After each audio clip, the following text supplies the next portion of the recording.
The great amphitheater of Concord Central was the largest structure ever built by living hands.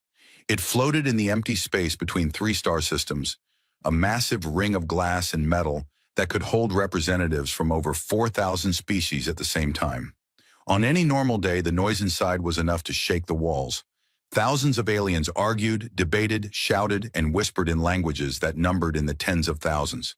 Translation devices hummed and clicked as diplomats from every corner of the Orion Arm fought over trade routes, migration rights, and who owed what to whom. Ambassador Vaelthi-san stood at her observation post high above the main floor, watching it all with the patience of someone who had seen it 100 times before. She was a Lori, tall, thin, and with smooth skin that glowed with soft bioluminescent light. Her people were among the oldest in the Concord, and she had served as a diplomat for longer than most species had been part of the alliance. Her light shifted in calm blues and greens as she watched the delegates below argue about grain tariffs from the Pelori sector. It was boring. Wonderfully, beautifully boring. Boring meant safe. Boring meant that no one was dying, no wars were being fought, and the galaxy was turning the way it was supposed to turn. Vaelthi had learned long ago to love boring days because she had seen what the other kind looked like. She let her gaze drift across the amphitheater and noticed, as she always did, the empty section. Section 1, Theta. It had been built 60 years ago, designed to hold a delegation that never came. And the seats were human-shaped, broader and heavier than most species needed, built to support a kind of body that was denser and stronger than the galactic average. The section was clean, maintained by service drones, and completely empty. It had always been empty. 60 years ago, a long-range survey fleet had discovered a small yellow star on the inner edge of the Orion Arm. The star had 8 planets. The third planet was a nightmare. It sat in what scientists politely called a hazardous habitability zone, a world that had liquid water and breathable air, but also had extreme tectonic activity, a wildly unstable climate, magnetic pole shifts, an oversized moon that pulled its oceans back and forth twice a day, and a radiation output from its star that was well above the galactic safety threshold. While the planet was classified as a Class 12 death world. On a scale of 1 to 15, 12 was the point where most species stopped asking, could we live there? And started asking, why would anything live there? But something did live there. Billions of somethings, humans. The survey fleet had made contact carefully, following every protocol in the book. The humans had been surprisingly calm about discovering they were not alone in the universe. They asked questions. They were curious. They smiled a lot, which many species found deeply unsettling because smiling involved showing teeth, and in most galactic cultures, showing teeth was a threat display. Then the assessment reports came back, and the Concord panicked. Humans were Class 12 Deathworlders.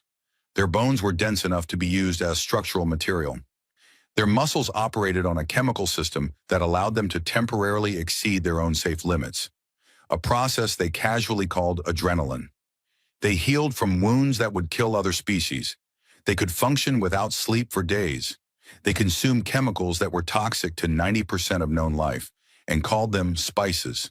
They had survived ice ages, supervolcano eruptions, asteroid impacts, and, most terrifying of all, each other. Their history was a long, bloody record of conflict, survival, and adaptation. They had fought wars over land, resources, ideas, and in at least one recorded case, over a sporting event. And yet, through all of it, they had not only survived, but thrived. They built cities, created art, developed technology, and reached their own moon using controlled explosions strapped to a metal tube. A method so insane that Concord engineers refused to believe it until they saw the evidence. The Galactic Concord did what it always did when it encountered something it did not understand and could not control. It voted, and the vote was nearly unanimous. Quarantine. The Sol containment perimeter was established, a ring of monitoring stations and gravitational dampeners that surrounded humanity's home system. Humans were not conquered, not attacked, and not threatened. They were simply told very politely that the galaxy was not ready for them, and they were asked to stay within the perimeter until further notice. The humans had taken it well. Too well, some said. They had not argued, not fought, not tried to break through. And their only request had been a simple one, delivered by a human diplomat with calm, dark eyes and a voice that carried more weight than any weapon. If anyone out there ever needs help, the diplomat had said, send us a signal. We will come. The Concorde had given them a frequency, a single encrypted channel that connected to every human receiver in the Sol system. It was meant as a gesture of goodwill, a diplomatic formality. No one ever intended to use it. That was 60 years ago. Velti watched the delegates argue and let herself relax. The humans were behind their wall. The galaxy was at peace. Everything was fine. Her personal communicator chimed. She glanced at it and frowned. It was a priority alert from the Concorde's deep space relay network, the system that carried messages across thousands of light years. So priority alerts were rare. They usually meant a natural disaster or a shipping accident. She opened the message. For a long moment, she simply stared at the words on the screen. Then her bioluminescence went out completely, every light on her body extinguishing at once. In Alori body language, this was the equivalent of a scream. The message was an SOS. It had come from the Thessary Vale, a quiet region on the galaxy's outer edge, home to 3 peaceful species who had never harmed anyone. The message was broken, fragmented, sent in such a hurry that the automatic translation could barely process it. But the core of it was clear enough. Something was eating their worlds, not attacking, not invading, eating, dissolving, consuming the very matter of their planets and converting it into more of itself. The message included sensor data that showed a mass, an organic, living mass, spreading across space like a stain, swallowing everything it touched. Moons, asteroids, space stations. Ships that got too close simply stopped existing. The Thessari called it the end of everything. The Concorde's science division would later designate it as the Bloom. Within an hour, the amphitheater had gone from noisy to silent. Every delegate had received the alert. Every screen in Concorde Central showed the same images. Planets being consumed, fleets going dark, entire civilizations vanishing in a tide of living matter that stretched across light years and was still growing. Fleet Admiral Karath Dren stood in the Concorde's war room, his thick armored body rigid with tension. He was Vikari, a species that evolved on a high-gravity world, and with natural shell plating and claws that could cut through metal. He had commanded the Concorde's combined military forces for 20 years, and in that time, he had never lost a battle. He had also never faced anything like this. 7 fleets, he said, his deep voice cutting through the murmur of panicked staff officers. I sent 7 fleets to the Thessari Vale, full combat groups, over 300 ships. He paused. The room waited. All 7 went silent within 72 hours of entering the Vale. No distress calls, no retreat signals, nothing. They simply stopped transmitting. A Pelori admiral raised one of her 6 arms. What do we know about the entity's weaknesses? Nothing, Dren said flatly. Energy weapons are absorbed. Kinetic weapons are consumed. Nuclear detonations slow it temporarily, but it regenerates within hours. It learns from every attack we make and adapts to counter it. It is not a fleet. It is not an army. It is a living thing the size of a star system, and it is growing faster than we can measure. The room erupted into noise. Delegates shouted. Officers argued. Someone proposed evacuating the entire galactic quadrant. Someone else said evacuation was impossible because there was nowhere to evacuate to. The bloom was spreading in every direction. Velti stood in the corner of the war room, her light flickering in patterns of deep violet. Fear, grief, and something else she could not name. She watched Dren stand perfectly still as the chaos washed over him, his black eyes scanning the room with the cold calculation of a lifelong soldier. She knew what he was going to say before he said it. She had known it from the moment she read the SOS. She had spent 60 years hoping this moment would never come. And now that it was here, she felt something she had not felt since she was very young. Hope. Enough, Dren said, and his voice silenced the room like a hammer. There is one option we have not discussed, and every single one of you knows what it is. So I will say it, because apparently no one else will." He turned to face the full room. His claws scraped against the metal floor. "We need to send the signal." The silence that followed was the loudest thing Velti had ever heard. A Rathani diplomat, a small feathered creature with enormous eyes, spoke first. "You cannot be serious. The Deathworlders are contained for a reason. If we release them, if we do not release them, there will be no one left to contain them," Dren interrupted. "The Bloom does not care about our politics. It does not care about our fears. It will consume the Thessari Veil, and then it will consume the next sector, and the next, until there is nothing left. I have spent my career ensuring that the humans stayed behind their wall. I am telling you now, as the commander of every military force this Concord has, that the wall is the only thing standing between us and survival." "Not the wall," Velti said softly. Every eye in the room turned to her. Her bioluminescence had returned, glowing in a steady, golden light that meant she had made a decision. Not the wall, what lives behind it. The vote was fast. It was not unanimous. It never was with the Concord. But it was overwhelming. The signal would be sent. Now Dren handled it personally. He walked to the main communications array, input the frequency that had been stored and unused for 60 years, and transmitted a single encrypted pulse toward the Sol system. It carried the SOS data, the sensor readings, the coordinates of the Bloom, and a single sentence that the original human diplomat had asked them to include if the day ever came. "We need you." The signal traveled at faster-than-light speeds across the galaxy, bouncing through relay stations that had been quietly maintained for 6 decades, even though no one believed they would ever be needed. It crossed the vast empty spaces between stars, passed through nebulae and asteroid fields, and finally reached the Sol containment perimeter. It passed through the dampeners without resistance. It had been designed to. Inside the Sol system, when the signal reached every human ship, station, and outpost simultaneously. On Mars, on Titan, on the orbital platforms around Jupiter, on the deep space construction yards hidden in the Kuiper Belt, everywhere, the same 2 words appeared on every screen. SOS, received. Captain Elena Vasquez was sitting in the command chair of the UHS Tartarus when the signal arrived. The Tartarus was a dreadnought, one of the largest warships humanity had ever built. It was ugly by galactic standards, all hard angles and thick armor plating, with weapon systems that protruded from its hull like the spines of some deep ocean predator. It looked like it had been built by people who expected to be hit very hard and had decided to hit back harder. Vasquez was 47 years old. She had dark hair cut short, a scar that ran from her left eyebrow to her jawline, and the kind of calm that only came from years of training in conditions that would have killed most beings in the galaxy. She had been born on Earth, raised on Luna, trained on Venus, and promoted through a military that had spent 60 years preparing for a moment that many believed would never come. She had always believed it would come. She had always known. Her first officer, Commander Jakub Nowak, turned from his console with wide eyes. "Captain, we're receiving on the Concord frequency. The actual Concord frequency. It's an SOS." Vasquez did not flinch. She did not gasp.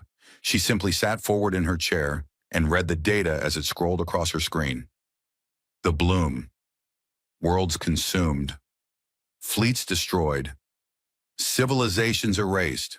And at the bottom of the message, 2 words that 60 years of silence had made almost mythical. "We need you." Around her, the bridge crew had gone still. Every officer stared at their captain, waiting. The ship hummed with the low vibration of engines that had been kept in perfect condition for decades, ready for this exact moment. Vasquez felt something rise in her chest. It was not anger. It was not fear. It was something older and deeper than either. Something that had lived in human bones since the first of her kind, had looked up at the stars and decided that they were not too far away.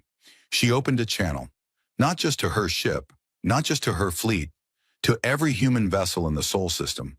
Her voice was steady, clear, and carried the weight of a species that had waited 60 years to prove what it already knew about itself. All ships, all stations, all commands. Once, this is Captain Vasquez of the UHS Tartarus. We have received an SOS on the Concord frequency. The galaxy is under attack by a hostile extragalactic entity. Multiple species are facing extinction. They have asked for our help." She paused. Around the Sol system, millions of humans listen. "It's time," she said, and she smiled. Not with cruelty, not with triumph, but with the fierce, unshakable certainty of someone who had been born on a world that had tried to kill her every single day and had never once succeeded. "Wake the fleet." Across the Sol system, lights came on. Engines that had been idling for years roared to life. Dock clamps released. Navigation systems locked onto coordinates that had been programmed and updated for 6 decades. Ships that the galaxy had never seen. Ships that had been built in secret, tested in secret, and improved in secret which began to move. On Concord Central, deep space sensors picked up the first signatures. A technician, a young Pelori barely out of training, stared at her screen and called for her supervisor. The supervisor looked at the readings and called for Dren. Dren looked at the readings and said nothing for a very long time. 1,200 drive signatures, moving faster than anything the Concorde had ever tracked, heading straight for the Thessary Veil. Ambassador Vielti San stood beside Dren and watched the signatures multiply on the screen. Her bioluminescence was burning bright gold, the color of a prayer being answered. "What have we done?" Dren whispered. Vielti watched the wall of lights moving across the star map like a wave, and for the first time in 60 years, she felt something she thought she had forgotten. "What we should have done a long time ago," she said quietly. "We asked for help." The Deathworlder fleet was on the move, and the galaxy would never be the same. Observer Tiki had spent 31 years watching humans. He was Rathani, small, feathered, with enormous amber eyes designed for seeing in the dark. His species had evolved as prey animals on a mild, temperate world, and everything about his body reflected that history. He was light, fragile, built for running and hiding. His bones were hollow, his heart beat fast. Every instinct he had was tuned toward one purpose: survival through avoidance. The Galactic Concord had assigned him to the Sol containment perimeter when he was barely an adult. Chosen because his small size and quiet nature made him ideal for long-term intelligence work.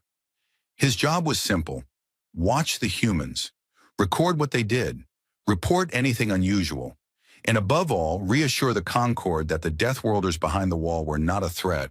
For 31 years, he had done exactly that. His reports were thorough, detailed, and consistent. Humans were active but contained. They built things, took them apart, and built them again. They argued among themselves constantly. They played strange games that involved throwing objects at each other or running until they collapsed. They consumed poisonous substances for recreation and called it having a drink. They were, in his professional assessment, strange but manageable. He had been wrong about everything. Tiki sat in his observation pod, a tiny, unshielded craft hidden among the asteroids just inside the Sol perimeter, and watched his screens with all 4 of his eyes wide open. Around him, the Sol system had come alive in a way he had never seen before. Ships were everywhere, not the small patrol vessels and cargo haulers he had cataloged over the years. These were warships, real warships, ships that made the Concorde's best dreadnoughts look like toys. He had known about some of them. The big orbital platforms around Jupiter were hard to miss, and he had reported them years ago. The Concorde had noted them in their files and assumed they were construction yards for civilian vessels. That assumption, he now realized, had been spectacularly stupid. The platforms were shipyards, yes, but they had not been building civilian vessels. They had been building a navy. 1,200 warships. That was the number his sensors were giving him, and he kept rechecking it because it could not possibly be right.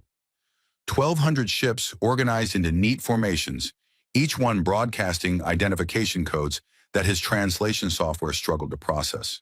The ships ranged in size from fast attack frigates, barely larger than his own observation pod, to massive dreadnoughts that were so heavily armed his sensors could not even count all their weapon systems. And they were fast, impossibly fast. The Concorde's best ships could manage about 600 times the speed of light using standard hyperspace drives. The human ships were already accelerating past 900, and they were still picking up speed. Tiki's feathers were flat against his body, the Rathani equivalent of screaming in terror. His talons shook as he began composing what he was certain would be his last intelligence report. Observation Report, Year 31, Day 217. Classification, Beyond Critical. I am reporting a complete failure of intelligence assessment regarding human military capability. Previous estimates of human fleet strength, technology level, and strategic readiness were incorrect by orders of magnitude. The sole containment perimeter did not contain the humans. It gave them privacy. He paused, watching a formation of heavy cruisers sweep past his hiding spot in perfect synchronization. Their hulls were dark, almost black, and they moved with a kind of predatory grace that made his prey animal instincts scream at him to run. He continued his report. I have been wrong about everything. May God help us all. They are magnificent. He transmitted the report and then sat in his pod, shaking, watching the most powerful military force the galaxy had ever seen pour out of the Sol system like water through a broken dam. Far ahead of the fleet, aboard the flagship UHS Leviathan, Grand Marshal Idris Okonkwo stood in the main war room and studied the tactical display. The Leviathan was the largest ship in the human navy, a mobile command platform 3 kilometers long, bristling with weapons and sensor arrays, carrying a crew of 8,000 and enough supplies to operate independently for years. It was not beautiful. No human warship was beautiful. They were built for function, for endurance, and for the simple, brutal reality of combat. Okonkwo was 63 years old, tall and broad, in with dark skin that carried the scars of a long military career. His left eye was artificial, a replacement he had received after a training accident on Venus that had cost him the original. The artificial eye was slightly brighter than his natural one, and it gave his face an unsettling quality that he had never bothered to correct. He had fought in what the military internally called the quiet wars, conflicts between human factions that had broken out behind the quarantine during the first 2 decades. Border disputes, resource conflicts, ideological clashes. The kind of wars that humanity had always fought against itself, now played out on the moons of gas giants and in the asteroid fields of the outer system. Those wars had been brutal, short, and decisive. They had also been completely hidden from the Concorde's observation. And the humans had known about Tiki and his predecessors since the first year. They had simply chosen not to reveal that they knew. Okonkwo had earned his rank in those wars. He had earned his scars, his artificial eye, and the respect of every officer in the fleet. And he had spent the last 20 years preparing for the moment that had finally arrived. The moment when the signal came. Status report, he said. His voice was deep and calm, the kind of voice that made people want to listen. Commander Priya Sharma, his chief of staff, stood at the main console with a datapad in her hands. She was small compared to Okonkwo, but there was a sharpness in her eyes that suggested she could take apart any problem placed in front of her. All 5 battle groups are formed up and on course, Grand Marshal. Battle Group Toba is leading the advance. Chicxulub and Permian are on the flanks. Ordovician is running support and logistics. Holocene is in reserve. The battle groups were named after extinction events, catastrophic moments in Earth's history when life had been nearly wiped out and had come back stronger. It was not subtle symbolism. Humans were rarely subtle. Fleet speed? Okonkwo asked. Holding at 950 C.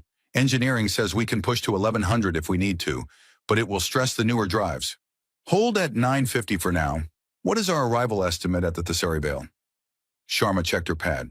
3 days, 14 hours. Okonkwo nodded. The Concorde's fastest ships would have taken 3 weeks to cover the same distance.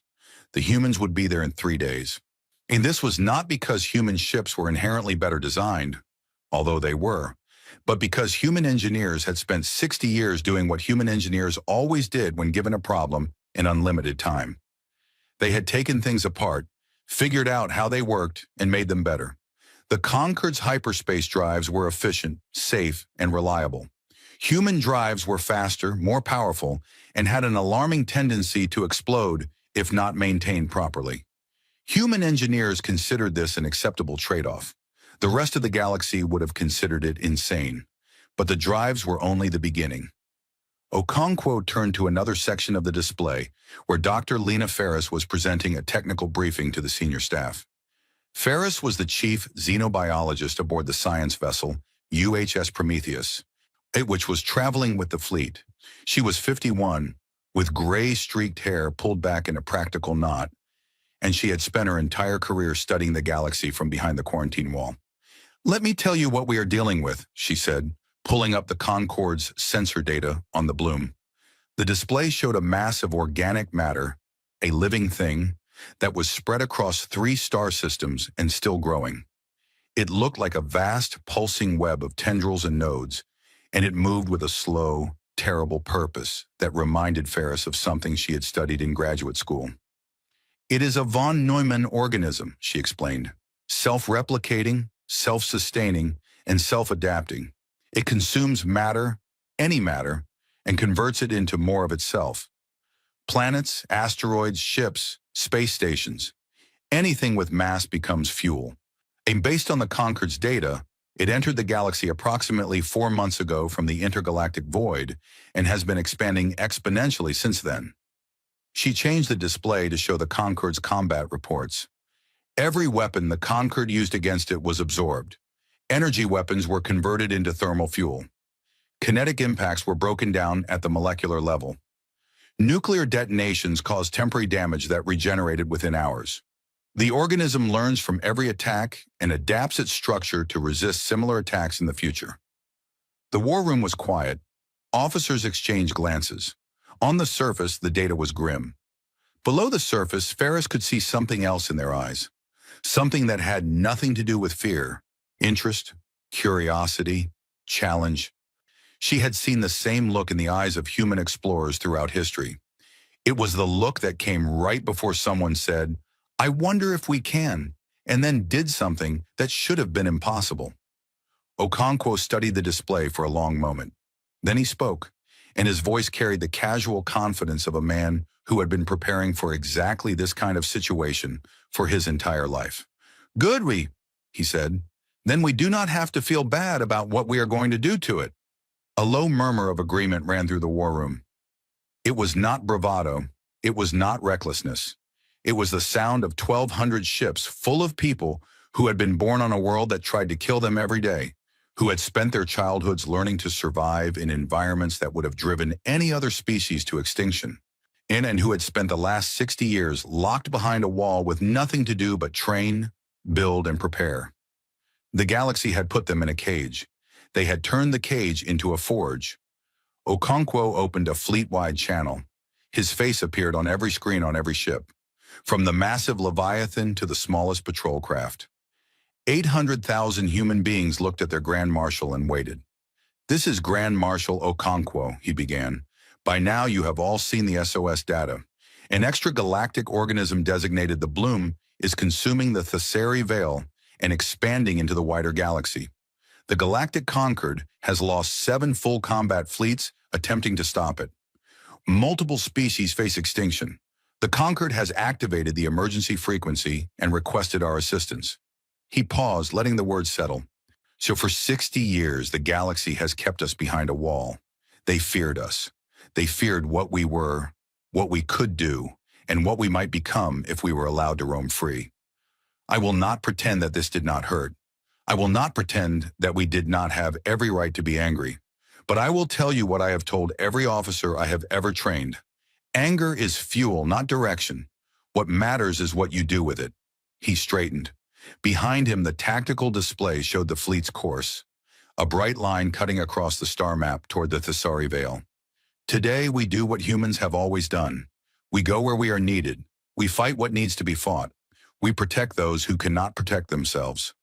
Not because the galaxy asked nicely, not because we owe them anything, but because that is who we are. And that is what Deathworlders do." His voice dropped, and every person listening felt the weight of it in their chest. "Battle group commanders, you have your orders. All ships to combat readiness.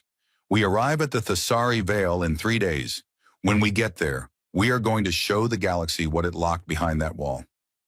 The channel closed. Across 1,200 ships, 800,000 humans began preparing for war. In the Leviathan's lower decks, Marines checked their powered exoskeletons. Heavy, reinforced suits designed for combat in conditions that would kill any other species. These were not the fragile environmental suits that Concord soldiers wore.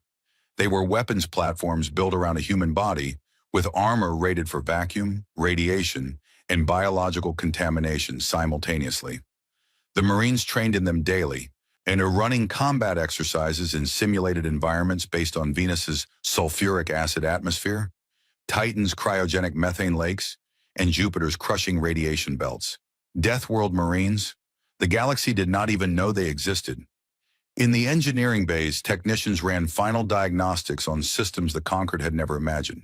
Bioreactive hull plating, a material grown from engineered organisms that could seal breaches in seconds by literally growing new armor over the damaged area. The technology had been developed after a research team on Europa discovered that certain extremorphal bacteria could be modified to produce metallic compounds under stress. It was, like most human innovations, a solution born from desperation and refined through stubbornness. So psionic disruptor arrays, weapons that targeted neural networks and organic processing systems. They had been developed from research into human brain plasticity, the remarkable ability of the human brain to reorganize itself, form new connections, and adapt to damage. Human neurologists had figured out how to broadcast disruptive signals on frequencies that interfered with organic neural processing. Against a self-adapting biological organism like the Bloom, they might be the most effective weapon in the fleet. And then there were the ship-to-ship weapons. Railguns that could accelerate a tungsten slug to a significant fraction of light speed. Plasma lances that burned hotter than the surface of a star. Missile systems loaded with warheads that carried payloads engineered from the most dangerous substances found on Earth. Concentrated nerve agents derived from cone snail venom, corrosive compounds based on the digestive acids of the bombardier beetle, and biological disruptors modeled on the most aggressive parasites evolution had ever produced. Earth was a death world. Everything on it was a weapon. Humans had simply learned to use them all. On the outer edge of the Sol perimeter, the gravitational dampeners that had held the quarantine in place for 60 years shut down one by one. They did not shut down because they failed. They shut down because the humans turned them off. From the inside. They had known how to do it for decades. They had simply chosen not to until now. Across the galaxy, on Concord Central, sensor operators watched their screens with growing disbelief as the dampener network went dark. The Sol perimeter, the wall that was supposed to keep humanity contained, dissolved like it had never existed. Ambassador Vielthi San stood in the war room beside Fleet Admiral Dren, watching the sensor data update in real time. 1,200 drive signatures, moving at speeds that the Concord's tracking systems could barely follow, heading straight for the combat zone. The signatures were not scattered or disorganized. They were in perfect formation. 5 distinct groups arranged in a pattern that Dren's tactical computer identified as an advanced encirclement approach. The humans were not just coming, they were coming with a plan. "They are already past the perimeter," Vielthi said, where her bioluminescence had drained to white, the Allori equivalent of pure primal terror. But underneath the terror, her light carried a thin thread of gold. Hope buried under 60 years of fear. Dren stared at the screen. His armored hands were clenched at his sides. He had spent his entire career making sure this moment never happened.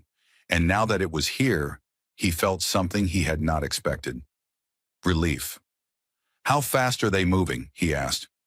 The sensor operator, a young Pelori whose 6 arms were shaking, checked her readings 3 times before answering. 950 times light speed, Admiral, and accelerating." Dren closed his eyes. When he opened them, the tactical display had updated again. The human fleet had covered another 2 light years in the time it had taken him to blink. "And notify all surviving Concord forces in the Thessari Vale," he said quietly. "Tell them help is coming." He paused, looking at the display one more time. 1,200 warships, 5 battle groups named after extinction events, a fleet built in secret by a species that the galaxy had tried to forget. "Tell them the Deathworlders are on their way, and tell them—" He hesitated, searching for words. "Tell them to stay out of the way." In the dark space between stars, the human fleet moved like a tide, silent, steady, unstoppable. Behind them, the Sol system sat quiet and empty, its defenses lowered, its shipyards bare. Everything humanity had built in 60 years of quarantine was heading toward the Thessary Veil. They had waited a long time for this, not with anger, not with resentment, but with the patient, in unshakable certainty of a species that had survived everything its own world could throw at it, and knew, had always known, that one day the galaxy would need what only a death world could produce. Not weapons, not technology, not ships, survivors. And now the survivors were coming. The surviving ships of the Galactic Concord's defense fleet were scattered across the outer edge of the Thessary Veil, like broken toys left behind after a storm. There were 43 ships remaining out of the 300 that had been sent. Most of them were damaged. Some were barely functional, held together by emergency patches and the desperate hope that rescue would come before their systems failed completely. Fleet Admiral Korath Dren had arrived 6 hours ahead of the human fleet aboard a fast courier ship, taking personal command of what remained. He stood in the command center of the Concorde heavy cruiser Unbreaking Shield, a name that now felt like a cruel joke, given that its port side was caved in and its main weapon array was completely destroyed. The ship's captain, a thin, nervous Pelori named Adjutant Ressa, had offered him the command chair. Dren had declined. He preferred to stand. Standing made him feel like he was still in control of something. The sensor display in front of him told a story of complete devastation. The Thessary Veil had once been a peaceful stretch of space. 3-star systems, 7 habitable worlds, home to nearly 2 billion beings from 3 different species. The Thessary themselves were gentle, 6-limbed creatures who farmed the rich soil of their homeworlds and had never developed weapons more powerful than farming tools. Their neighbors, the Kel and the Vasuri, were similarly peaceful. None of them had ever imagined they would need to fight. Now 2 of the 3-star systems were gone, not conquered, not occupied, gone. Where planets had once orbited, there was only the bloom, a vast, pulsing mass of organic matter that stretched across millions of kilometers, slowly churning as it processed the raw material of destroyed worlds into more of itself. It was alive in a way that defied easy description. It had no central body, no visible organs, no recognizable structure. It was simply a mass of living tissue that grew, consumed, and adapted. The 3rd system was still partially intact, but the bloom's tendrils were reaching toward it. The remaining Thessary population, perhaps 50 million beings, a tiny fraction of what had existed 4 months ago, was crowded onto evacuation transports in orbit around the last surviving planet. The transports were old, slow, and packed far beyond capacity. They would not outrun the bloom when it came for them, and it would come. It always came. Dren had studied every piece of data the Concorde had on the bloom, and the conclusion was always the same.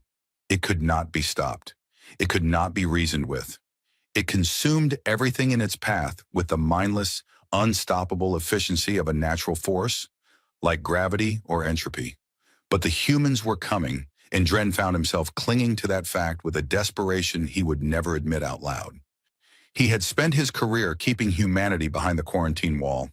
He had argued in Concord chambers that the Deathworlders were too dangerous, too unpredictable, too fundamentally alien in their approach to conflict to be trusted. He had been afraid of them. He was still afraid of them. But he was more afraid of the bloom. The censor officer, a Kel with large dark eyes and trembling hands, spoke up. "Admiral, we are detecting incoming drive signatures, multiple contacts. They are very fast." "How many?" Dren asked. 1,200, Admiral." The number hung in the air. 1,200 ships. The Concorde had sent 300 of its best and lost them all. The humans were bringing 4 times that number. "Time to arrival?" 6 minutes. Dren straightened. 6 minutes. He had expected hours at least.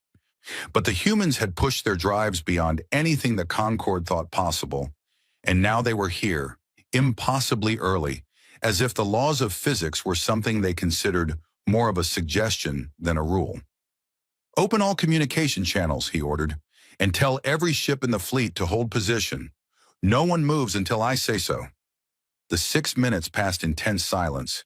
Every being on every surviving Concorde ship stared at their sensors and waited. And then, like a curtain being pulled back, the human fleet dropped out of hyperspace. It was the most terrifying thing Dren had ever seen. 1,200 warships materialized in a perfect formation that stretched across thousands of kilometers. They came out of hyperspace in complete synchronization, not a single ship out of position. Save their drives shutting down and their combat systems activating in one smooth motion. The formation was not the loose, spread-out arrangement that conquered fleets used. It was tight, aggressive, with the larger ships at the center and the smaller vessels arranged in overlapping defensive layers around them. And the ships themselves. Dren had seen the sensor data back at Concorde Central, but seeing them on his own screens at this range was something else entirely. They were dark, angular, and covered in scarring, not the clean, polished hulls of conquered vessels. These ships looked like they had been through wars already. Their armor plating was pitted and scored, repaired and reinforced in layers that gave them a rough, battered appearance. Weapon systems jutted from their hulls at aggressive angles. They looked like they had been designed by people who expected to be hurt and had decided that being hurt was acceptable as long as they could keep fighting. They looked, Dren realized with a chill that ran through his entire armored body, like they had been built by predators. "We are being hailed, Manonshine," the communications officer said. "The signal is coming from the largest vessel. It identifies itself as the UHS Leviathan." "Put it through," Dren said. The main display flickered, and Grand Marshal Idris Okonkwo appeared on screen. Dren had seen humans before, in recordings and intelligence reports, but seeing one in person, even through a screen, was different. Okonkwo was large by human standards, with broad shoulders and a thick muscular frame that spoke of a species evolved for physical endurance. His dark skin carried visible scars and his left eye was clearly artificial, glowing with a faint blue light that contrasted with the warm brown of his natural eye. He wore a dark uniform with minimal decoration, and he stood with the relaxed stillness of a being who was completely in control of himself and his surroundings. But it was his eyes that held Dren, the natural one, not the artificial one. It was calm, steady, and carried a depth of intelligence that the Vicari Admiral recognized immediately. This was not a brute or a barbarian. This was a strategist, a leader, a predator who had chosen to use his mind instead of his claws. Dren took an involuntary step backward. "Fleet Admiral Dren," Okonkwo said. His voice was deep and even, transmitted through the translator with remarkable clarity. "I am Grand Marshal Idris Okonkwo, Commanding Officer of the United Human Stellar Navy. We received your signal. We are here to help." Dren found his voice. "Grand Marshal, your arrival is faster than anticipated. We did not want to keep you waiting." There was no arrogance in Okonkwo's tone. It was a simple statement of fact, delivered with the politeness of someone who understood that first impressions mattered. "I would like to request a full tactical briefing on the current situation. All available data on the hostile entity, including real-time sensor readings, engagement reports, and casualty assessments." Dren hesitated for only a moment before ordering his staff to transmit everything. The data streamed across to the Leviathan. Months of combat reports, sensor readings, analysis papers, and lost records. Okonkwo watched it arrive on his display, his expression unchanging as he scrolled through the devastation with the methodical patience of a surgeon reviewing test results. He paused on the casualty figures. 2 billion Thessari, gone. His jaw tightened, the only visible reaction, and then he moved on. "I see," he said finally. He looked up from the data and met Dren's eyes through the screen. "Fleet Admiral, I am going to be direct with you. Your forces have fought bravely, but the tactics you have been using will not work against this entity. It adapts to conventional engagement patterns. We will need to try something different." "What do you propose?" Dren asked. "Hold your position here, at the outer boundary. Protect the evacuation transports. Keep the civilian population safe. My fleet will advance into the Veil and engage the Bloom directly." "Directly?" Dren's armored brow plates rose. "Grand Marshal, we lost 300 ships by engaging directly. The entity consumes everything that enters its perimeter." Okonkwo smiled. It was a small, controlled expression, and Dren understood now why the intelligence files described human smiling as a threat display.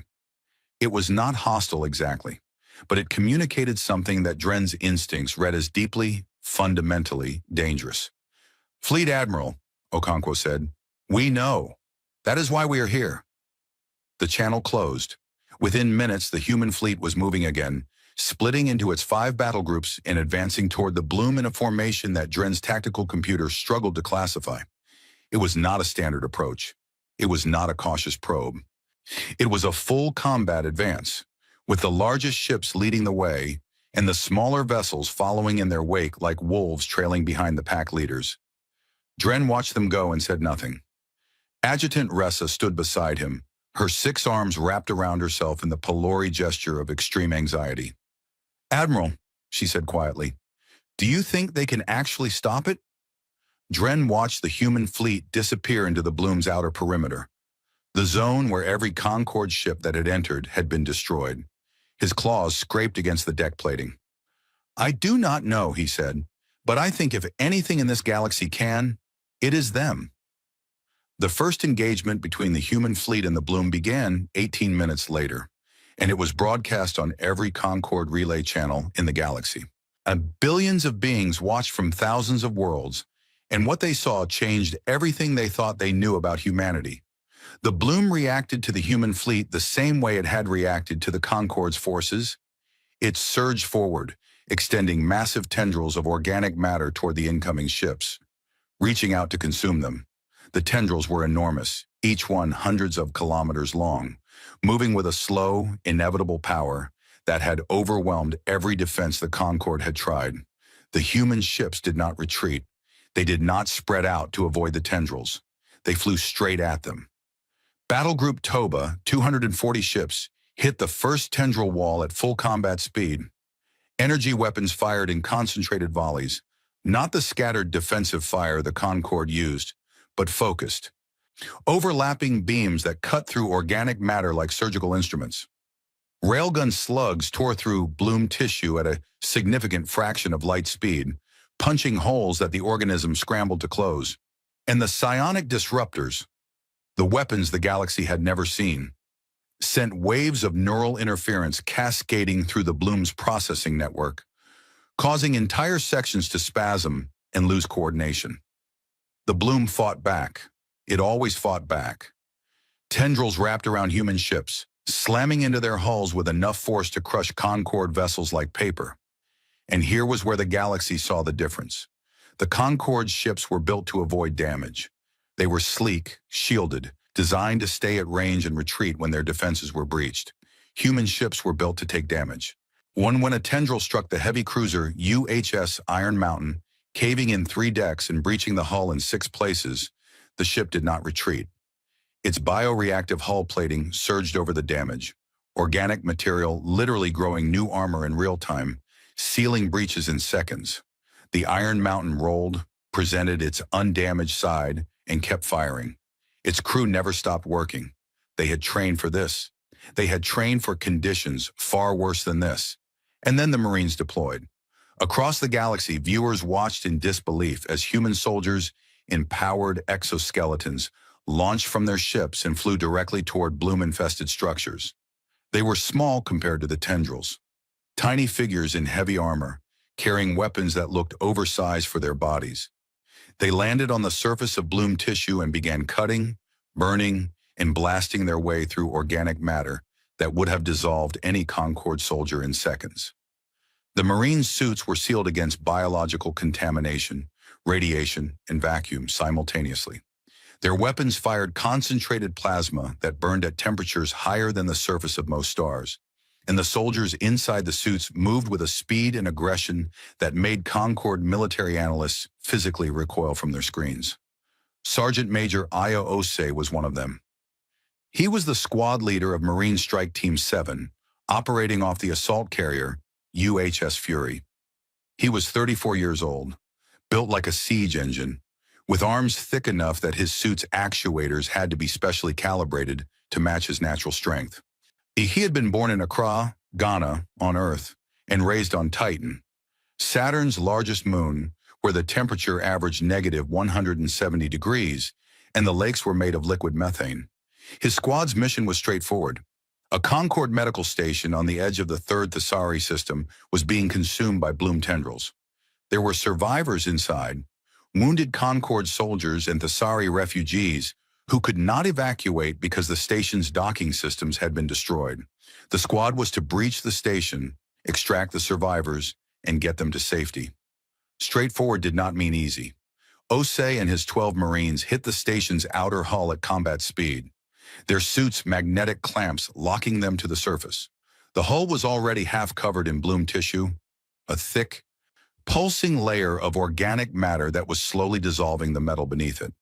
The air inside the station, what was left of it, was filled with toxic spores that would have killed an unprotected human in minutes. The gravity generators were failing, creating pockets of zero-G that alternated randomly with crushing downward pulls. "Standard Deathworld conditions," Osei said over the squad channel. "Nothing we have not trained for. Move fast, stay tight, and bring everyone home." They cut their way in through a maintenance hatch, plasma cutters slicing through bloom tissue and metal alike. Inside, the station was a nightmare. Bloom tendrils had grown through the corridors like vines, pulsing with a faint bioluminescent glow. The walls were dissolving, and the floor was soft in places where the organism had begun converting the metal into organic material. Spores hung in the air like fog, and the temperature swung between extremes as the station's environmental systems failed. The Marines moved through it like they were taking a walk in a park. Their suits handled the contamination. Their training handled the rest. They cleared corridors with plasma fire, burned through organic blockages, and pushed deeper into the station until they reached the medical bay. 37 survivors were huddled inside. Most were Thesari, small, six-limbed beings with soft, blue-gray skin and large, frightened eyes. They had sealed the medical bay as best they could, but the bloom was breaking through. Tendrils pushed through cracks in the walls, reaching for them with slow, terrible patience. And among the survivors was healer SOS. She was young by Thesari standards, barely into her second decade, with the gentle hands and calm voice of someone trained to care for others. She had been treating the wounded when the station was attacked, and she had kept the survivors alive through skill, determination, and the simple refusal to let anyone die while she could still help. She had never seen a human before. When Osei and his Marines breached the medical bay door, cutting through a wall of bloom tissue to reach the survivors, Essa's first reaction was pure terror. The humans were enormous by her standards. Twice her height and many times her mass, encased in heavy armor that made them look like machines. Their visors glowed with targeting displays and their weapons hummed with barely contained energy. But then one of them, the biggest one, the one who moved like the leader, knelt down. He was so large that even kneeling, his head was above hers. His armored hand, big enough to crush her entire body, reached out and gently touched her shoulder.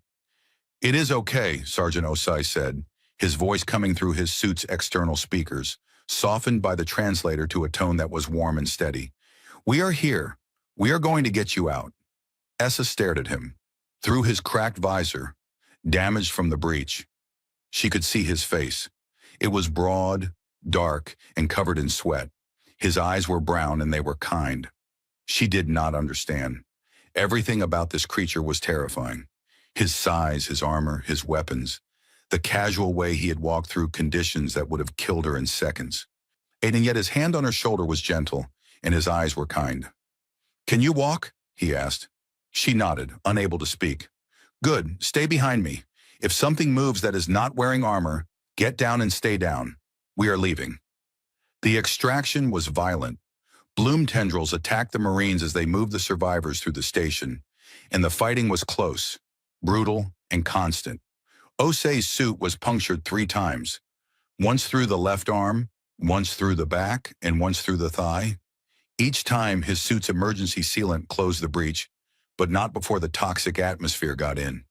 His exposed skin burned, his blood, visible through the cracks in his armor, red and vivid against the dark suit, streamed from the punctures. He did not stop. He did not slow down. He carried 2 wounded Thesari under one arm and fired his plasma cutter with the other, burning a path through the corridor while his squad covered the retreat. SOS was behind him, pressed against his back, small enough to fit in the protective shadow of his massive frame. She could feel the heat from his wounds through his damaged armor. She could hear his breathing, heavy, labored, but steady, controlled. The breathing of someone who was in pain and had simply decided that the pain did not matter. As they reached the extraction point, a breach in the hull where a Marine shuttle was waiting, she looked up at him and asked the question that every species in the galaxy would eventually ask about humans. "Does it not hurt?" Osei looked down at her. Through his cracked visor, she saw him grin, a flash of white teeth in a dark face, one the expression that the galaxy called a threat display, but that she was beginning to understand was something else entirely. "Everything always hurts, ma'am," he said. "We just do not let it slow us down." He lifted her onto the shuttle with one hand, as gently as if she were made of glass, and then turned back to cover the last of his squad as they loaded the remaining survivors. The medical station collapsed into the Bloom 7 minutes after the last human Marine left it. Back on the Concorde cruiser, Fleet Admiral Dren watched the battle data scroll across his screens. The humans had engaged the Bloom along a front spanning 2 light hours, and for the first time since the entity had entered the galaxy, its expansion had stopped. Not reversed, not yet, but stopped. The Bloom was being held in place by a force that fought harder. We adapted faster and simply refused to die. He watched footage of the Marine extraction, of human soldiers walking through toxic hellscapes like they were strolling through a garden, of ships absorbing damage that would have destroyed his best vessels, of a species that fought not with elegance or caution, but with a raw, unstoppable determination that defied everything he thought he knew about warfare. On Concord Central, Ambassador Vielti-san watched the same footage. Her bioluminescence was shifting through colors that had no name in any Allori language. Something beyond fear, beyond admiration, beyond the simple categories her ancient species used to understand the universe. She watched Sergeant Osei carry Healer SOS through a corridor filled with poison and fire, his own blood trailing behind him, his stride never faltering. And she understood at last why the humans had given the Conquer that frequency. It was not a threat. It was not a bargaining chip. It was not the calculation of a species angling for political advantage. It was a promise, made by people who had survived everything, to everyone who might someday need surviving. And now, for the first time in the history of the galaxy, that promise was being kept. For 11 days, the human fleet held the line.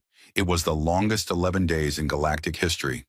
Across thousands of worlds, billions of beings watched the battle feeds from the Thessari Veil and held their breath.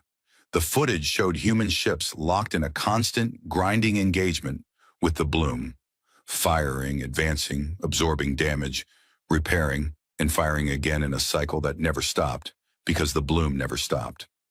And for 11 days it worked. The Bloom's expansion was halted for the first time since it entered the galaxy. The organism pushed and pushed, throwing wave after wave of tendrils and adaptive structures at the human fleet. And the humans pushed back with a stubbornness that seemed to defy the basic laws of nature. They lost ships, they lost people, but they held. Then on the 12th day, the Bloom changed. Dr. Lena Ferris was the first to notice. She was aboard the science vessel UHS Prometheus, positioned behind the main battle line, monitoring the Bloom's biological signatures through an array of sensors that her team had been running day and night since the fleet arrived. She had barely slept, surviving on coffee, a human stimulant that would have hospitalized most galactic species, and the sharp, focused energy of a scientist who knew she was observing something that had never been seen before. "Grand Marshal," she said over the command channel, her voice tight with urgency, "we have a problem." Okonkwo was on the Leviathan's bridge, where he had been for most of the past 11 days. He looked tired, even by human standards, but his posture was still straight and his voice was still steady. "Report. The Bloom is adapting specifically to us, not to our weapons, not to our tactics, to our biology."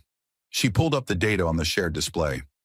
Over the past 72 hours, it has been analyzing the organic material from our casualties and damaged hull sections.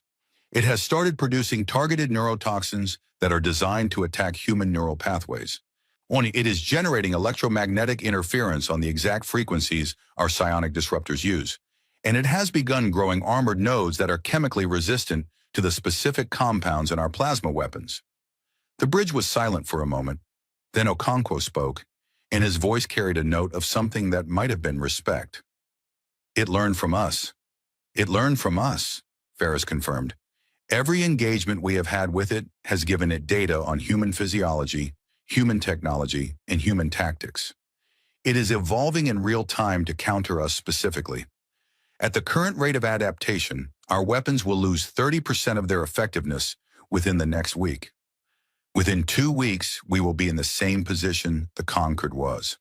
The implications settled over the bridge like a cold wind. 11 days of fighting, hundreds of ships damaged, thousands of lives lost, and all of it might have only bought time. The Bloom was not just a mindless organism, it was a learning machine, a biological engine that turned every defeat into data and every piece of data into a new weapon. The first real test of the Bloom's new capabilities came 6 hours later, when a concentrated wave of adapted tendrils struck Battle Group Toba's forward line. The difference was immediately obvious. Tendrils that had been burned away by plasma weapons now shrugged off the same blasts, their surfaces coated in a new layer of heat-resistant material. Bloom structures that had been disrupted by psionic attacks now ignored them entirely. Their neural networks rewired to operate on frequencies the disruptors could not reach. And the neurotoxins, invisible, odorless, and delivered through spores that were small enough to penetrate standard hull filtration, began affecting human crews within minutes of exposure. Soldiers reported headaches, blurred vision, slowed reflexes. The symptoms were subtle at first, but they were spreading. The human fleet adapted too. They always adapted. Engineers recalibrated plasma weapons to new temperatures. Medics distributed counteragents for the neurotoxins. Psionic disruptor teams cycled through alternative frequencies. But for every adjustment the humans made, the Bloom made too, and the gap was narrowing. Ships began to fall. The heavy cruiser, UHS Defiant, took a direct hit from an adapted tendril that punched through its bioreactive hull before the repair organisms could respond. The tendril injected a concentrated burst of neurotoxin directly into the ship's ventilation system. The crew fought for 40 minutes before their captain ordered evacuation. 67 people did not make it out. The assault carrier UHS Fury, Sergeant Ossie's home ship, lost its forward section when a cluster of armored Bloom nodes detonated against its bow in a synchronized attack that overwhelmed the hull's ability to regenerate. The ship survived, but it was forced to pull back for extensive repairs, taking its marine complement out of the fight. And then the Bloom hit the Tartarus. Captain Elena Vasquez had been commanding from the front since the fleet arrived, positioning her dreadnought at the tip of Battle Group Holocene's formation, where the fighting was thickest. The Tartarus had taken more damage than any other ship in the fleet and had kept fighting every time, its bioreactive hull growing new armor as fast as the Bloom could destroy it. Vasquez had become something of a legend among the Concord observers who watched the battlefeeds. This scarred, quiet woman who sat in her command chair and directed her ship through hellfire with the calm of someone ordering lunch. The swarm hit the Tartarus from 3 directions simultaneously. Hundreds of adapted tendrils, each one coated in the new heat-resistant material, wrapped around the dreadnought's hull and began squeezing. The Tartarus shuddered. Metal groaned. The bioreactive hull tried to respond, but there was too much damage coming from too many angles. Vasquez felt the deck tilt beneath her as the structural framework began to buckle. Hull integrity at 42% and falling, her first officer, Commander Nowak, reported. His voice was strained but controlled. Decks 7 through 12 are breached. Casualty reports are coming in from all sections. Vasquez looked at the tactical display. Her ship was being crushed. The tendrils were tightening, and the Tartarus was strong but not infinitely strong. In minutes, the hull would collapse completely, and every soul aboard would die. She had 2 options. She could order an evacuation and abandon the ship, saving most of her crew, but losing the Tartarus and creating a gap in the battle line. Or she could do what humans had always done when backed into a corner. She could fight harder. All non-essential crew to evacuation pods, she ordered. Command crew and damage control teams stay. Engineering. I need the drive core at maximum output in 60 seconds. Nowak looked at her. He had served with her for 7 years. He knew what she was about to do. Captain, that is an order, Commander. Get the crew off the ship. Evacuation pods launched from the Tartarus in a stream, each one carrying crew members away from the dying dreadnought. Around the ship, the human fleet adjusted its formation to cover the escape, other vessels moving in to draw fire from the evacuation corridor. It was a coordinated effort that happened without orders. Every ship in the fleet understood what was happening and responded instinctively, protecting the vulnerable while the Tartarus prepared for its final act. Vasquez waited until the last evacuation pod was clear. When then she gripped the arms of her command chair and spoke to the skeleton crew that had stayed with her. 37 volunteers who had refused to leave. We are going to drive the ship into the largest concentration of bloom tissue in sensor range, she said, and then we are going to detonate the drive core. For those of you who would like to leave, there are still pods available. No one will think less of you. No one moved. 37 people stayed in their seats and looked at their captain with the steady, unafraid eyes of Deathworlders who had made their choice. Vasquez nodded. Then let us make this count. The Tartarus surged forward. Its engines, pushed to an output that would have melted a Concorde ship's drive in seconds, propelled the damaged dreadnought straight into the heart of the bloom concentration ahead of it. So tendrils struck the ship from every direction, tearing off armor plates, ripping through hull sections, and still the Tartarus kept moving. Its remaining weapons fired at point-blank range, clearing a path through the organic matter. Its bow, reinforced with layers of bioreactive plating and raw structural steel, smashed through bloom tissue like a fist through paper. When the Tartarus reached the densest point of the concentration, a massive node that the science team had identified as a regional processing center for the bloom, Vasquez gave the final order. The drive core detonated. The explosion was visible from orbit. A sphere of pure energy expanded outward from the Tartarus's position, vaporizing everything within a radius of 2,000 kilometers. Bloom tissue, adapted armor, neural processing structures, all of it was reduced to atoms in an instant. The wound left behind was enormous, a gaping hole in the bloom's body that bled raw, organic material into the vacuum of space. In the chaos of the detonation, a single life pod was ejected from the Tartarus's command section at the last possible second. Vasquez and 6 surviving crew members tumbled away from the explosion in a reinforced escape capsule that had been specifically designed for exactly this kind of situation. The pod's emergency beacon activated, and a Concorde frigate, the unbreaking shield, Dren's own ship, moved in to recover it. When Concorde medics opened the life pod, they found Vasquez unconscious, bleeding from a head wound, with 3 broken ribs and severe radiation burns across her left side. Her vitals were weak but stable. The Concorde medical officer, a pylori surgeon named Dr. Kethis, began treating her injuries and then stopped, staring at his instruments. Her body was already healing. The broken ribs were beginning to knit.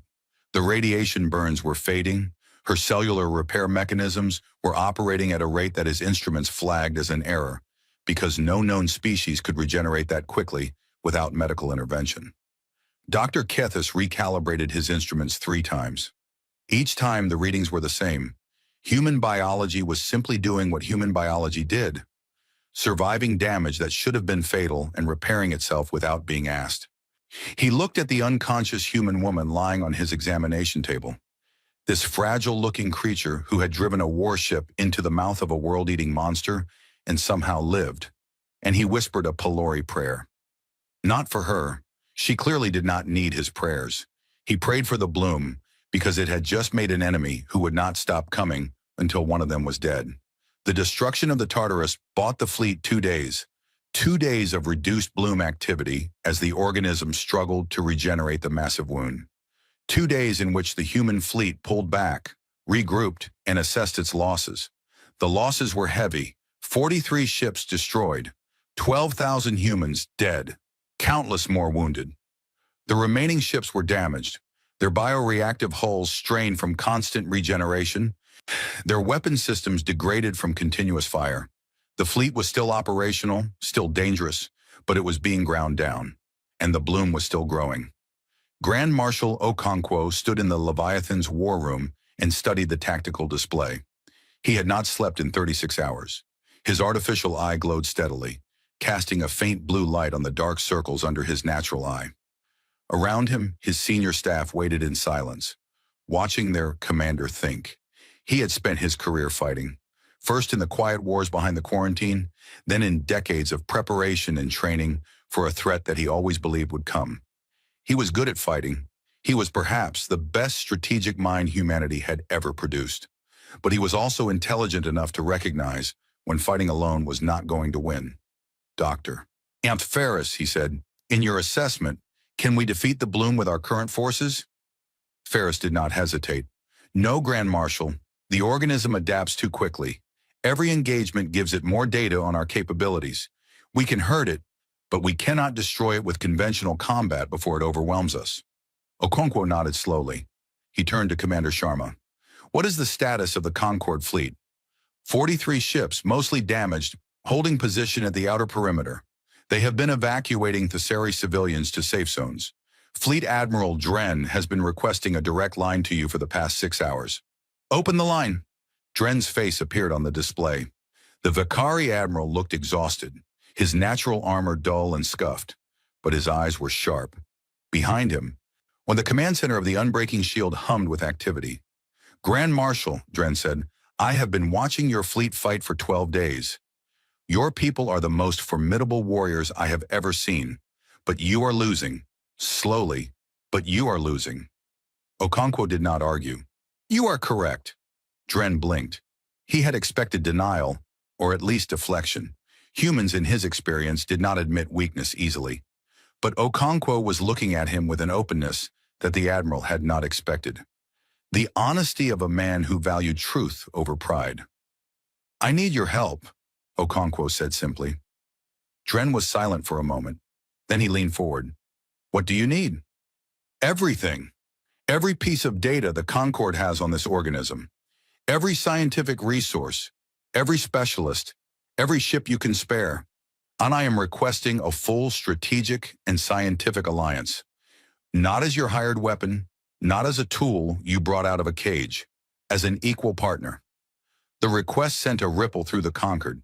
For 60 years, the relationship between humanity and the rest of the galaxy had been defined by fear and containment. Humans were something to be managed, not partnered with. The idea of sharing data, technology, and strategic authority with a species that the Concorde had spent decades treating as a threat was radical enough to cause actual political crises on several homeworlds. But the crisis in the Thessari Vale was bigger than politics. Dren forwarded the request to Concorde Central. Ambassador San convened an emergency session of the full Galactic Assembly. The debate was fierce and bitter. So species that had voted for the quarantine 60 years ago argued that arming the humans with Concorde data would make them an even greater threat once the crisis was over. Others argued that there would be no after if the bloom was not stopped. It was San herself who ended the debate. She stood before the full assembly, her bioluminescence blazing in pure white, the color of absolute conviction, and spoke in a voice that carried across the amphitheater like a bell. For 60 years, we have feared what the humans might do if we let them out. Now we must ask ourselves a different question. What will happen to us if we do not let them in? The vote passed. Barely, but it passed. Within hours, the combined scientific resources of the Galactic Concorde were being transmitted to the human fleet. Research data from hundreds of species, and an analysis from the finest scientific minds in the galaxy, and something else, something that would change the course of the war. Dr. Ferris, working alongside Concorde xenobiologists for the first time, made the breakthrough on the third day of the alliance. It came from combining human neuroscience with Thessari biological mapping techniques and Vakari deep scan sensor technology.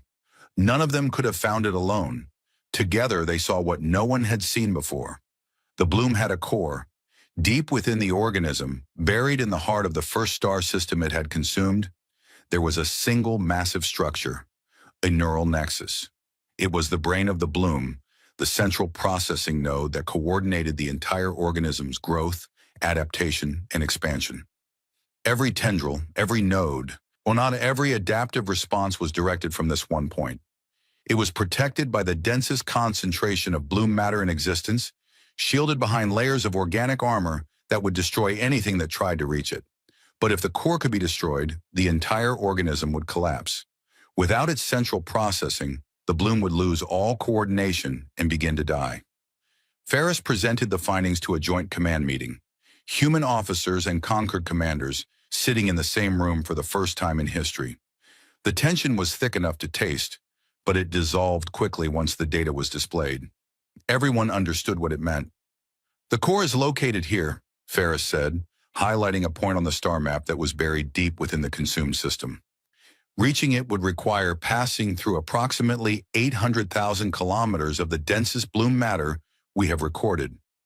Conditions inside would include extreme gravitational distortion from the consumed stellar mass, biological contamination levels that would overwhelm standard filtration systems in seconds, and electromagnetic interference that would disable most navigation and targeting systems. She paused and looked around the room. Concord officers were pale, their various species displaying their individual forms of horror. The conditions she had described were fatal, simply, absolutely fatal. Then she looked at the human officers. They were leaning forward in their seats. Their eyes were bright. Some of them were smiling. Fleet Admiral Dren stared at the humans and felt his understanding of them shift one final time. They were not smiling because they wanted to die.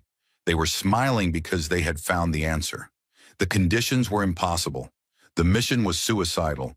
And the humans looked at it the way a mountaineer looked at a peak that no one had ever climbed. Not with fear, with hunger.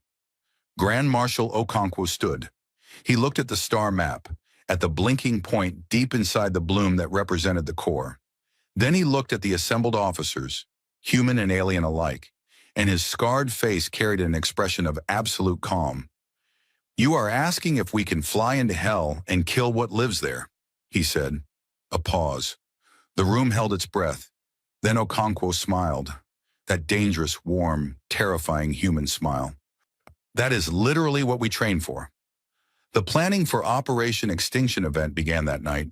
For the first time in galactic history, humans and aliens worked side by side, not as masters and servants, not as jailers and prisoners, but as partners facing a common enemy. It was messy, difficult, and filled with misunderstandings and cultural clashes. Concord officers flinched at the humans' directness. Human officers struggled with the Concord's love of procedure. A Pelori lieutenant accidentally insulted a human Marine by comparing his scars to a skin disease. The Marine laughed so hard he had to sit down, and afterward they became friends. It was not perfect, but it was a start. And deep within the Thessary Veil, the bloom continued to grow. Unaware that the prey it was consuming had just become something far more dangerous than any single species, it had become an alliance. Operation Extinction Event was the largest combined military action in the history of the galaxy.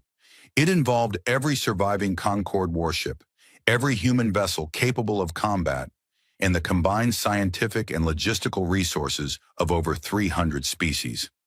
It was planned in 4 days, briefed in 2 hours, and launched on a morning that nobody involved would ever forget. The plan was simple in concept and insane in execution. It had 2 parts. The first part was the perimeter. Every Concorde ship and the majority of the human fleet would form a massive defensive ring around the bloom's outer boundary and launch simultaneous attacks from every direction. The goal was not to destroy the bloom. They knew they could not do that from the outside. The goal was to draw its attention outward, to force it to redirect its tendrils and defensive structures toward the perimeter and away from its core. It was, in military terms, a distraction. In honest terms, it was a sacrifice play. Many of the ships on the perimeter would not survive. The second part was the strike. Battle Group Holocene, 200 ships, the best crews, the toughest vessels, would punch through the bloom's body in a single, concentrated thrust aimed directly at the neural nexus. They would fly through 800,000 kilometers of the densest organic matter in the galaxy, navigating conditions that would kill any other fleet in the universe and destroy the core. If it worked, the bloom would die. If it failed, nothing would stop the organism from consuming the galaxy. Grand Marshal Okonkwo briefed the full fleet on a shared channel that connected every human and Concord ship simultaneously.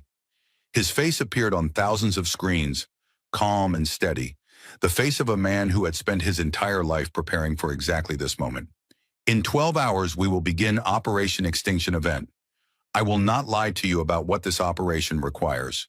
The perimeter force will face the full attention of a hostile organism that has consumed star systems. Many of you will not come back. The strike force will fly into conditions that no ship and no crew has ever survived. Many of them will not come back either. He paused. Around the fleet, hundreds of thousands of beings, human and alien, listened. But this is what we do. This is what all of us do. Every species represented here today. We survive. We fight. We protect each other. The bloom does not understand this. It understands consumption, it understands growth, it understands adaptation, but it does not understand what happens when living beings choose to stand together and refuse to break. His voice dropped, and every listener felt the weight of it. Today, we teach it. The operation launched at dawn. Not a real dawn, of course, since they were in deep space. But the human fleet kept Earth time aboard their ships, and Okonkwo had chosen the hour deliberately. There was something about starting a fight at sunrise that sat right in the human soul. The perimeter force moved first. Over 800 ships, Concord and human, spread out in an enormous ring around the bloom and opened fire simultaneously. The effect was immediate and devastating. Thousands of weapon systems hit the bloom from every direction at once, cutting, burning, and tearing at its outer layers in a coordinated assault that lit up the darkness of space like a second sun. The bloom responded. It always responded. Tendrils surged outward toward the attacking ships, massive structures of organic matter reaching for the fleet like the arms of some terrible deep-sea creature. The perimeter force held its ground and kept firing, drawing more and more of the bloom's attention toward the outer boundary. Fleet Admiral Dren commanded the perimeter from the bridge of the unbreaking shield. Whereas he had positioned himself at the section of the perimeter closest to the bloom's densest region, the most dangerous position, where the fighting would be worst. His officers had protested. He had overruled them. If I am asking others to die, he had said, I will stand where the dying is thickest. For the first time in his career, he fought alongside humans. A squadron of human frigates had been assigned to support his section of the perimeter, and he watched them fight with the same awe that had gripped him since the humans arrived. They were aggressive, fearless, and utterly relentless. When a bloom tendril struck one of the frigates and breached its hull, the crew sealed the damaged section, vented the atmosphere, and kept fighting in vacuum. When another frigate's weapon systems failed, its captain rammed the ship into a bloom structure and detonated its forward magazine, destroying the structure and creating a gap in the tendril wall that other ships immediately exploited. They fought like a species that had been fighting since the day it was born, which Dren realized was exactly what they were. A massive tendril struck the unbreaking shield, crumpling its already damaged port side and sending the ship spinning. Dren grabbed a console to steady himself as his crew scrambled to regain control. For a moment, he thought the ship was finished. Then a human heavy cruiser, the UHS Sentinel, moved between the shield and the tendril, absorbing the follow-up strike on its own hull. The Sentinel's captain, a young woman with red hair and a voice like iron, appeared on his screen. Hold tight, Admiral. Hyder, we have got you. Dren stared at her. The Sentinel was taking massive damage to protect his ship, a Concord vessel, a ship belonging to the Alliance that had locked her species behind a wall for 60 years. Why? He asked, and the word came out before he could stop it. The young captain looked at him through the screen, her ship shuddering under bloom impacts, alarms blaring behind her, and she smiled with a warmth that seemed completely impossible given the circumstances. Because that is what you do for your friends, Admiral. The Sentinel held its position until the shield's engines were back online. Both ships survived. Dren never forgot that moment for as long as he lived. While the perimeter burned, Battle Group Holocene launched its strike. 200 ships led by the rebuilt UHS Tartarus. And Captain Vasquez was back in her command chair, against the explicit orders of 3 doctors, 2 admirals, and her own first officer. She had left the medical bay with her ribs still knitting, her radiation burns still fading, and a look in her eyes that told everyone who saw her that the only way to stop her from commanding this mission was to physically drag her off the bridge. No one tried. The Tartarus led the formation into the breach, a narrow corridor through the Bloom's outer layer that the perimeter assault had opened. The corridor was barely wide enough for the ships to fly through in single file, and the Bloom was already trying to close it. Organic matter surged inward from both sides, narrowing the passage with every second. "All ships, full speed," Vasquez ordered. "Do not slow down for anything." They flew into the Bloom. The conditions inside were beyond description. The sensors showed a nightmare. Organic matter pressing in from every direction, gravity shifting wildly as they passed through regions of consumed stellar mass, electromagnetic interference, scrambling navigation systems and targeting computers. The temperature swung between extremes. Biological contamination alarms screamed constantly. The hull groaned under pressures it was never designed to withstand. Human crews flew by instinct. When the navigation systems failed, pilots switched to manual control and used their own eyes, their own reflexes, their own training to guide their ships through the organic maze. When targeting computers went dark, gunners aimed their weapons by hand, firing at anything that moved. When hull breaches occurred, these damage control teams sealed them with whatever they could find. Emergency patches, welded metal plates, and in one case a Marine who held a breach shut with his own armored body until the bioreactive hull could grow over it. Ships were lost. The frigate UHS Dauntless was caught by a cluster of tendrils and pulled apart. Its crew broadcast their position and sensor data until the last second, giving the ships behind them a clear path through the debris. The cruiser UHS Horizon took a direct hit from an adapted organic projectile that punched through its center mass. Its captain, dying at his console, used the ship's last functioning engine to push a Bloom structure out of the formation's path before the ship went dark. Every loss was a wound, every death was felt, but the formation kept moving, kept pushing deeper into the Bloom, because the alternative was to stop, and humans did not stop. They had never stopped. Not when the ice came, not when the asteroids fell, not when their own world tried to kill them 1,000 different ways across 1,000,000 years of evolution. They did not stop because stopping meant dying, and dying meant failing the people who were counting on them. 80 ships were left when the formation broke through the inner barrier and reached the neural nexus. It was enormous, a pulsing, living structure the size of a small moon, wrapped in layers of organic armor and connected to the Bloom's body by thousands of tendrils that stretched in every direction, like the roots of some galaxy-spanning tree. It glowed with a cold, blue-green bioluminescence, and it pulsed with a rhythm that was almost like a heartbeat. This was the brain of the Bloom, the center of everything, the intelligence, if it could be called that directed the consumption of worlds. Sergeant Major A.O. Osei was aboard the assault carrier UHS Vengeance, which had taken the Fury's place in the battle group after the Fury was damaged. His squad, Marine Strike Team 7, reinforced with volunteers from 3 other units, had been assigned the most dangerous job in the operation. They were to breach the Nexus on foot, plant resonance charges inside its structure, and get out before the charges detonated. Resonance charges were a new weapon, developed jointly by human and Concord scientists during the 4 days of Alliance planning.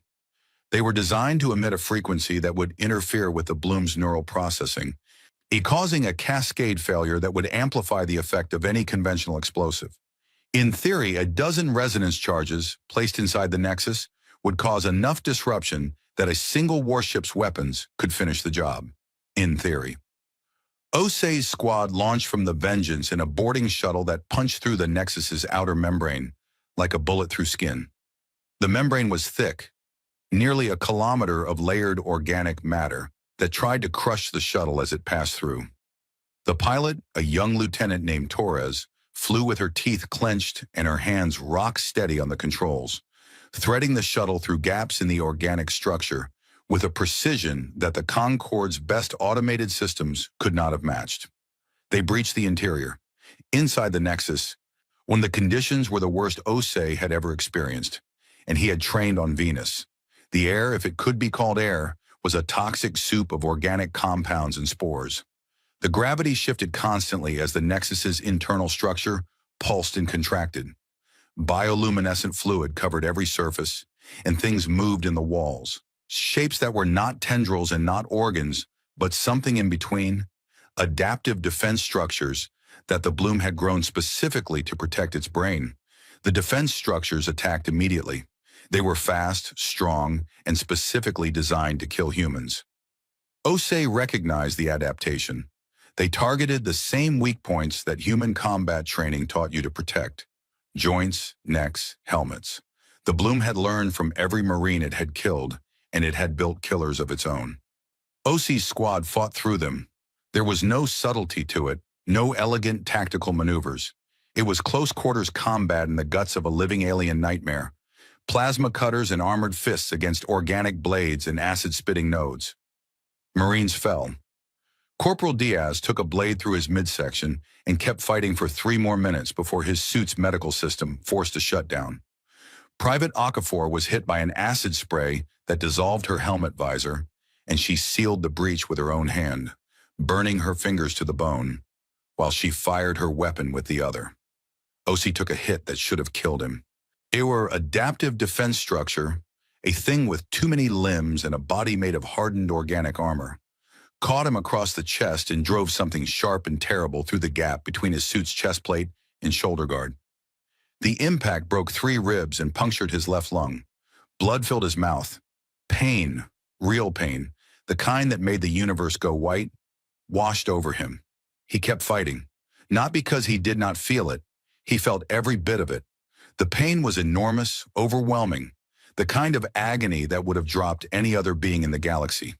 But Io Osei had been born on a death world and raised on a moon of ice and poison, and he had learned the same lesson that every human learned, sooner or later. Pain was not a stop sign. Pain was information. And the information it was giving him right now was that he was still alive, which meant he could still fight, which meant he could still finish the mission. He killed the defense structure with a point-blank plasma blast that melted half its body. Then he stood up, blood streaming from his wound, and called to his squad. Charges, now, set them and move. The surviving Marines, 7 out of the original 24, planted the resonance charges in the Nexus's neural tissue. Each charge was a fist-sized device that locked onto organic matter and began emitting a disruptive frequency. The effect was immediate and local. The neural tissue around each charge began to spasm and twitch, losing coherence. It was working. Osei planted the last charge himself, driving it into the Nexus wall with his armored hand, pushing it deep into the living tissue while his other hand kept his plasma cutter aimed at the corridor behind him. His damaged lung made every breath a wet, rattling effort. His suit's medical system was pumping him full of stimulants and painkillers, but the damage was too severe for the system to fully compensate. He was operating on training, on willpower, and on the simple, stubborn refusal to die before the job was done. "Charges set," he reported over the command channel. "All units, pull back, now." The surviving Marines retreated to the shuttle. Torres flew them out through the breach they had made, the shuttle's hull scraping against closing organic matter as the Nexus tried to seal the wound. They cleared the membrane with seconds to spare. Outside, the remaining ships of Battle Group Holocene were waiting, and Captain Vasquez had positioned the Tartarus directly in front of the Nexus, its bow facing the glowing structure, every weapon loaded and charged. "Charges are live," Ferris reported from the Prometheus, monitoring the resonance frequencies remotely. "Neural disruption is cascading through the Nexus. The window is now." Vasquez did not hesitate. "All weapons, fire!" The Tartarus unleashed everything it had: railguns, plasma lances, missile batteries, psionic disruptors. Every weapon system on the Dreadnought fired simultaneously into the Nexus. The other surviving ships joined in, 80 vessels pouring their combined firepower into a single point. The resonance charges amplified the damage, turning every impact into a cascade of neural disruption that rippled through the Nexus like cracks spreading through glass. The Nexus screamed, not in sound, There was no sound in space, but in electromagnetic emissions that every sensor in the fleet detected. A pulse of energy and desperation that radiated outward from the dying brain of the Bloom as it realized, for the first time in its existence, that something was killing it. And then the Nexus collapsed. The death of the Bloom was not instant. It was gradual, spreading outward from the destroyed Nexus like a wave. Across 3 star systems, tendrils that had been reaching for ships suddenly went limp. Organic structures that had been growing and adapting stopped mid-motion and began to drift. The pulsing, living mass that had consumed worlds and destroyed civilizations lost its coordination, its purpose, its will. Without its brain, the Bloom was nothing, just dead organic matter floating in the void. On the perimeter, Fleet Admiral Dren watched his sensors as the Bloom went silent. Section by section, system by system, the organism died. Tendrils that had been wrapped around Concorde ships released their grip and drifted away. The electromagnetic interference that had been scrambling communications cleared like fog burning off in sunlight. The battle was over. The silence that followed was the most beautiful sound Dren had ever heard. Across the galaxy, the news spread at the speed of light. The Bloom was dead. The Thessari Veil was saved. The fleet had won. On thousands of worlds, billions of beings received the news and reacted in ways that reflected the vast diversity of galactic life. Some cheered, some wept, some performed rituals of gratitude, and some simply sat in stunned silence, and unable to process the reality that the greatest threat the galaxy had ever faced had been defeated. Defeated by Deathworlders. The aftermath was complicated, as aftermaths always are. The Thessari Veil was devastated. 2 star systems were gone, their matter converted into dead Bloom tissue that would take decades to clear. Billions of beings had died. The surviving Thessari population was a fraction of what it had been, and the work of rebuilding would take generations. The human fleet had paid a heavy price. 162 ships destroyed. Over 40,000 humans dead. The survivors were battered, exhausted, and scarred in ways that would never fully heal. They had won, but victory had cost them dearly. But the galaxy had changed. In the days following the battle, the Galactic Concorde held a special session, the first to which humanity was formally invited. Ambassador Vielti San stood before the full assembly, her bioluminescence weeping light in streams of gold and silver, and formally presented the dissolution of the Soul Containment Perimeter. "The wall is down," she said. "It should never have been built." She then presented an invitation for full Concorde membership to Grand Marshal Okonkwo, who had come to the assembly in person. He wore his dress uniform, which was simpler and less decorated than those of most Concorde admirals. His scars were visible. His artificial eye glowed softly. He looked exactly like what he was, a warrior who had fought a hard battle and was now ready to build something better. He accepted the invitation, but he added a condition, one in his voice carried across the amphitheater with the clarity of a man who had thought about this moment for a very long time. "We do not want a seat at your table because we saved you," he said. "We want a seat because we have just as much right to be here as anyone else. We always did." The assembly was silent. Then slowly, from the far side of the amphitheater, a sound began. It was Dren, the Vakari admiral who had spent his career keeping humans behind a wall, striking his armored hands together in the Vakari gesture of deepest respect. Others joined. The sound grew until the entire amphitheater rang with it. 4,000 species acknowledging, for the first time, that the beings they had feared for 60 years had been exactly what the galaxy needed all along. Run in a quiet room on a conquered medical station orbiting the ruins of the Thessari Veil, Healer SOS walked through a corridor that smelled of antiseptic and hope. She carried a small pot in her 6 hands, and in the pot was a flower. It was a Cathera bloom, a small blue plant with petals that opened toward light. It was the first thing to grow in Thessari soil since the bloom had been destroyed. A team of botanists had planted seeds in the dead, contaminated ground of the last surviving Thessari world, expecting nothing to grow for years. The Cathara had broken through the surface in 3 days, as if it had been waiting. Essa had carried it across light years to bring it here. The room she entered was small and bright. Sergeant Major Io Osei lay in a bed that had been specially reinforced to support his weight. But his left arm was gone, lost in the nexus, amputated by the Concord surgeons who had treated him after the battle. His chest was wrapped in bandages. His face was covered in healing cuts and burns. He looked diminished, smaller than she remembered, without his armor and his weapons and the terrible, wonderful strength that had carried her through a corridor filled with fire. But his eyes were the same, brown, warm, and kind.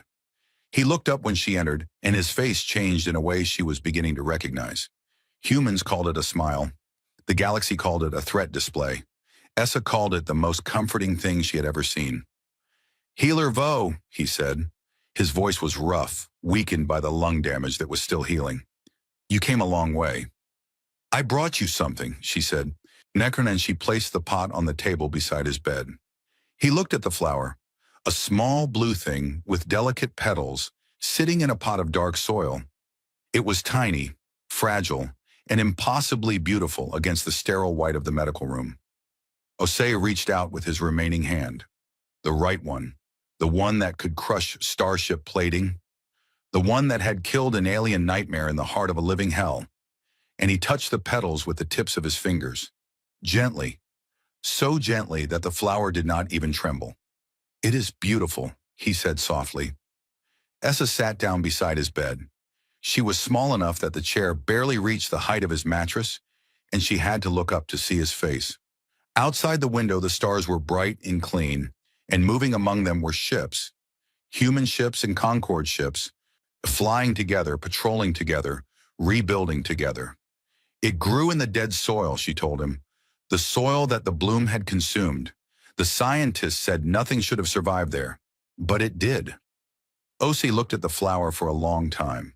Then he looked at Essa, and his eyes held something that she recognized because she had seen it in her own people's eyes after they lost everything and then found one small reason to keep going. "Things grow back," he said. "That is what life does. It grows back." Essa nodded. She reached out and placed one of her 6 hands on his, the small blue fingers resting on his broad, scarred knuckles. He did not pull away. Neither did she. Outside, the galaxy turned. Stars burned. Ships moved. Life went on, as it always had, in the vast and indifferent universe that did not care about the small, stubborn creatures that lived within it. But the creatures cared about each other, and that in the end was enough. The galaxy had spent 60 years fearing what lived on death worlds.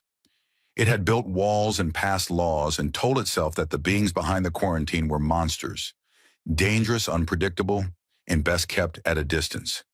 It had been afraid of their strength, their resilience, and the fierce, unbreakable will that came from surviving on a world that tried to kill everything that lived on its surface.